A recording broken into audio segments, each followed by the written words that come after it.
Labadiena visiems, eteryje svarbiausių savaitės aktualijų apžvalga. Pirmąją lapkričio mėnesio laidą pradėsime nuo BetSafe LKL čempionato rungtynių, kurios vyko spalio 27-ąją Vilniuje. Jose susitiko Vulstvinsbet ir Žalgirio ekipos. Kauniečiams išvykai sostinę dar kartą apkarto. Buvo patirta nesėkmė 80-200. Žalgiris šioje dvikovoje negalėjo padėti vyriausiasis treneris Andrėjas Trinkėlė. Jis susirgo, tad jį teko pavaduoti Tautvydui Saboniui. Dėl ligos šioje dvikovoje kauniečių gretose nebuvo ir Meto Mitchelo. Andrew Andrewsas nugalėtų gretose buvo rezultatyviausias. Pelnė 21 tašką, 20 pridėjo Anthony Kovadas.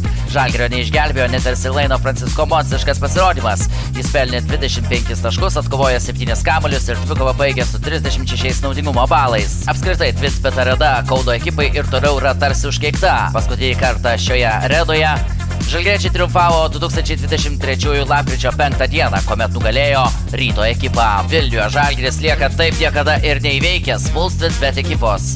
Na, o šis pralaimėjimas buvo tikrai skaudus atausis prieš Eurolygos dvikovos savaitės pradžią. Apie dvikovos savaitės batalijas dar pakalbėsime, o dabar keliamės Europos taurės turnyrą. Sėkmingą žaidimą pademonstruota rungtynėse su Kauno Žalgiriu Vilkai pademonstravo ir dvikovoje su Stambulo Bešiktaš.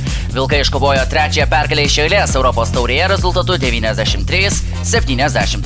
Prie šio Vilkų laimėjimo smarkiai prisidėjo Marekas Blaževičius, kuris surinko 16 taškų, atkovojo 10 kamuolių ir dvikovą baigė su 27 naudingumo balais. Marekas pagerino savo taškų, atkovotų kamuolių ir naudingumo balų rodiklius Europos taurėje. Na, o rezultatyviausiai šeimininkų gretose žaidė 19 taškų pelnęs Tryšanas Sarvanas ir 18 pridėjęs Andrew Andrewsas. Universalių pasirodymų šioje dvikovoje išsiskyrė Matas Jogėla. Jis per 26 minutės surinko 14 taškų, atkovojo 7 kamuolius, atliko 6 rezultatyvius perdavimus. Antrajame kėlinyje svečiai dar pirmavo dviženklę persvarą. Vis dėlto dar iki ilgosios pertraukos šeimininkai perėmė iniciatyvą.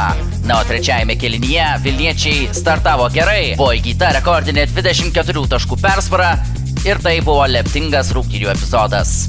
Kitą savaitę Vilkai pergalių seriją bandys pratęsti dvikovoje su Las Palmo Gran Canaria ekipa. Na, o Panevėžio Lietkabelis šios savaitės Europos taurės susitikimo net neturėjo. Trečiadienį paaiškėjo, kad Valensijos siaubiantis stichinė nelaimė nukelia Europos taurės susitikimą su Valensijos klubu. Portalas Basket News skelbia, atidėjus rungtynes buvo du galimi tolesnės eigos variantai: rungtynių suspendavimas arba rungtynės per artimiausias 24 valandas. Vis dėlto rungtynės numatytų laiku neįvyks, o nauja susitikimo tarp Valensijos ir Lietkabelio data paaiškės artimiausiu metu.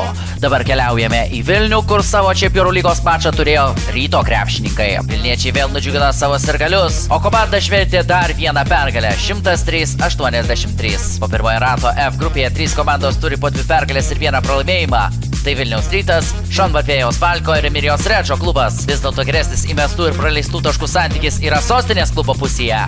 Tačiau ekipa po pirmojo rato grupėje yra pirma. Rytas jau po pirmojo kėlinio buvo įgijęs dviženklę persvarą. Kelis kartus sostinės klubas turėjo ir 13 taškų persvarą. Ir nors Vengrijos klubas ketvirtajame kėlinyje dar spėjo priartėti iki 9 taškų, Vilniečiai atsakė spurtų 13-2 ir galutinai uždarė rungtynes. Rezultatyviausiai nugalėtojų gretose žaidė Arčiai Kaulas, pelnęs 19 taškų, Stevenas Inokas pridėjo 18. Eurolygos dvikovos savaitė prasidėjo įspūdinga drama Žalgirio arenoje. Kauniečiai po paskutinio pergalingo metimo palaužė Belgrado Crvena Zvezda. Kauniečių didvyriu tapo Bryantas Dansonas, kuris likus sekundė ir 30-osioms su komandos draugais surezgė pergalingą derinį. Galutinis rezultatas 86-84.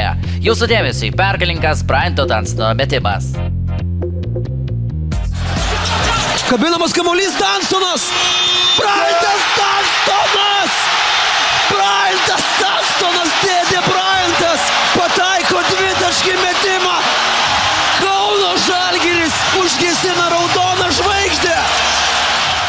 Ką tik ekranuose matytas 38 metų veteranas pasiuntė visą Kauną ir dalį Lietuvos į ekstazę. Pasveikusio Andrėją Trinkėlį sulaukę žalgiriečiai pakartojo geriausią klubo startą Eurolygoje ir iškovojo dar vieną pergalę.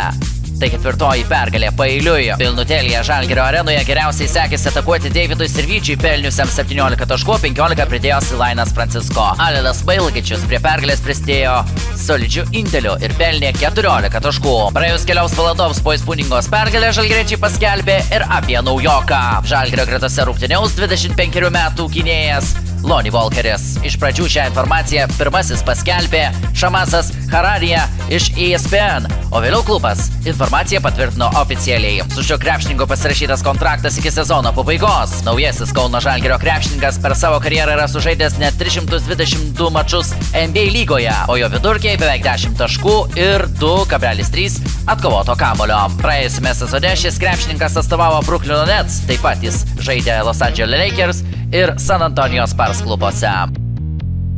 Laidos pabaigoje dar kartą grįžkime į pilnutėlę Žalgirio areną ir pasidžiaukime tuo, kad žalgiriečiai dvigubą Eurolygos savaitę pabaigė dar vieną dramatišką pergalę. Kauniečiai 63-62 palaužė Monako ekipą, iškovojo 6 pergalę per 7 turus ir užfiksavo rekordinį startą Eurolygos varžybose.